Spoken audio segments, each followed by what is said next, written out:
If you've ever rage quit a garden before, you're in the right place.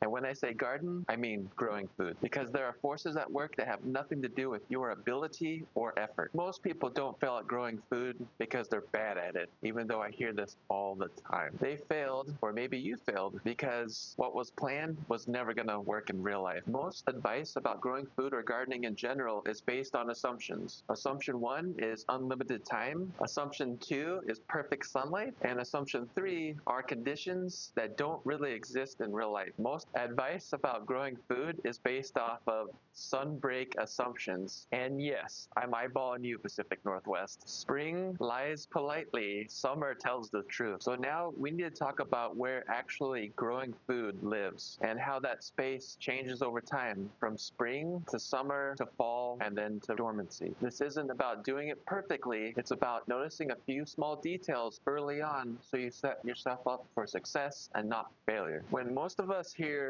location, it typically means find a sunny spot. And that's not wrong, it's just incomplete. Location isn't just about where the sun is today, it's about where the sun will be in 1 week from now, 1 month, or when summer finally shows up. Here's the trap though. Spring makes a lot of places look great at that time, but that location changes over time. Trees haven't leafed yet, the sun is lower in the sky, everything looks bright and open. That's a sunbreak. But by midsummer, that same spot that looked great in May might be completely shaded or shaded for a majority of the day. Nothing's changed except the season. And if you can relate to this statement, you didn't pick a bad spot at the time. The season changed on you. This is why a lot of people say it looked great in May. And you're not wrong. It probably did look great until the apple tree bloomed or a maple tree bloomed or the sun was in a different position in the sky and it started to shadow your garden. And remember, May is polite, July is honest. So instead of planning on paper, let's be honest. Honest with ourselves, honest with that location, and see it for what it is. Not perfectly,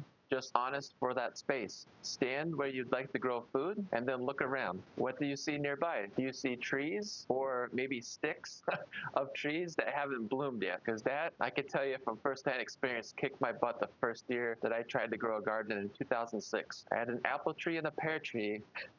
That sounds like a joke. Apple and a pear tree that looked great, and the spot had plenty of sunshine until both of those trees bloomed a month later. And my corn got about this high. No corn that year. Do you see buildings? Do you see trees? Do you see fences? Or do you have a neighbor who decides this is the year to build that fancy pergola right next to your garden spot? Ask me how I know. Now ask yourself one question. What will everything look like when it's fully grown, including trees? And I can tell you, most advice on gardening never asks that question. That's another sunbreak assumption. One more tip, and something that is commonly underestimated, how easy is it to get to that spot you have in mind? Growing food tends to fail due to inconvenience. Remember, out of sight, out of mind. So smaller and closer to where you are beats bigger and further away every time. And that's not lowering the bar, that's planning for real life. The next force that trips people up is the USDA hardiness zone. If the name USDA hardiness zone makes your eyes glaze over, relax. This part is way easier than it's usually explained. A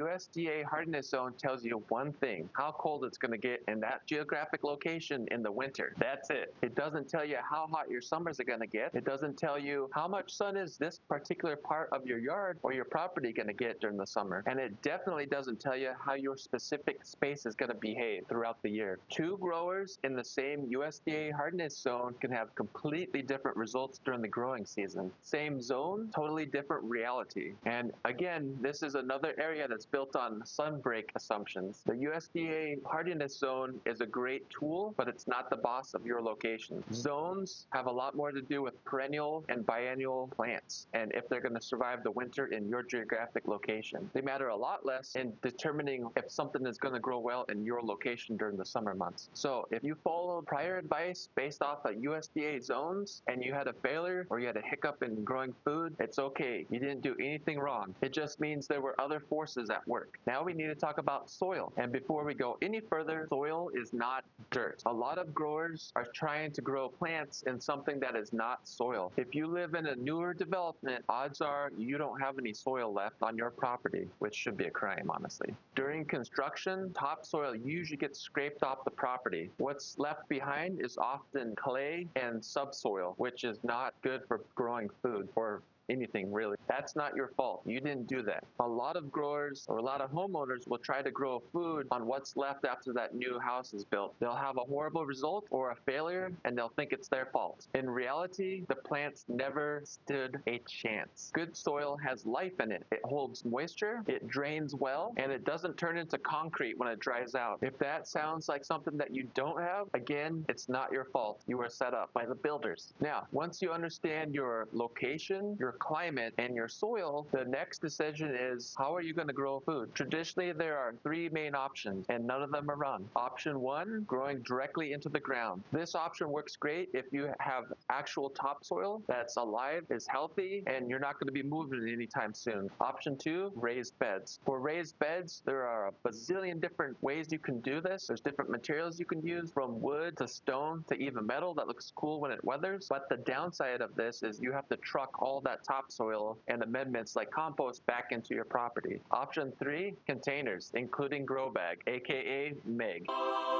You completely sidestep bad soil or no soil. They're flexible, they're forgiving, and the best part is you can move them if conditions change. Now that we've talked about all the critical things that you need to look at after you decide which medium to use, in-ground, raised beds, or containers, and we'll always side with containers. What fits best in your life? Again, containers. If the season changes or that neighbor decides to put up that pergola in a container, you can always move it, especially if it's a grow bag that's going to be lightweight enough to where it's not going to be the end of the world, but you can move a container garden in just a few minutes. So let's put it all together. Here's a simple plan that you can put into effect right now, start growing food next year. This takes about 10 minutes. You don't need an app and you don't need a chart. Step one, pick one spot, just one. Don't look for the perfect spot, look for the realistic spot. Keep it in mind something that's convenient, so close proximity to where you're going to be every day, and easy to see, that appears that it's going to have sufficient sunlight. And we're shooting for 6 to 8 hours of direct sunlight